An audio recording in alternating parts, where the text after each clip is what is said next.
இப்ப பூமி என்ன தேவன் செய்கிறார் அப்படின்னா, இது அநீதியானது, இது நீதி இல்லாதது, அழுக்கான கந்தையா இருக்கிறபடினால, பாவமா இருக்கிறபடினால இதை தேவன் செய்கிறார்.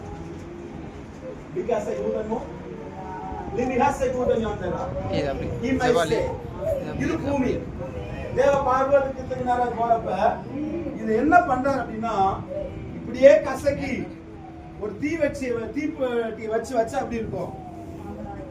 என்ன செஞ்சிடும்? ஆகாதா? இது தீக்கு இரையாய் அப்படி வைக்கிறார். இது எதுக்கு மாறுது? இதுல யாரு பேர் இருக்கும்? உங்க பேரு என் பேரு கழுவப்பட்டு வெளியில வந்துட்டோம். பாவ செஞ்ச அத்தனை பேருடைய பாவமும் பேரும் இதுக்குள்ள யார் பேர் இருக்கு கவனிக்கிறீங்களா? ஹலோ, ரட்சிக்கப்படாத ஜனம், உங்க வீட்டு பக்கத்துல, உங்க அருகாமையில் உள்ளவங்க, உங்க தேசத்துல உங்க கூட பிறந்தவங்களா இருக்கலாம், அண்ணனா இருக்கலாம், தம்பியா இருக்கலாம், தாயா இருக்கலாம், தகப்பனாரா இருக்கலாம், பிள்ளைகளா இருக்கலாம், உங்களுக்கு சொந்த பந்தமா இருக்கலாம், எல்லாரா இருக்கலாம். அந்த தேவன் அதை எல்லாத்தையும் சுருட்டினாரு.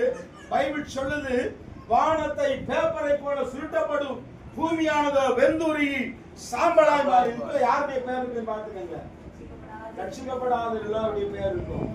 இப்ப நீங்க நான் என்ன செய்யணும்? இது வேடிக்கை பார்க்கறதுக்காக அல்ல, இந்த ஜனங்களை விடுதலையாக்கத்தான் இதுக்குள்ள வந்தோம். அல்லேலூயா. எத்தனை பேருக்கு அது புரியுது? ஊழியம் செய்வீங்களா, செய்ய மாட்டீங்களா? செய்யணும். செய்யல அப்படின்னா தான் நம்ம பரிதவிக்கப்பட்டவங்க. இல்ல அப்படின்னா, செய்யல அப்படின்னா நம்ம கண்டிப்பா சொன்ன தேவன் சொல்லுவாரு, அந்த ஜனங்கள் எரிவாங்க. அந்த தீய வச்சா தெரியும் எவன் நேரத்துல எரியும்.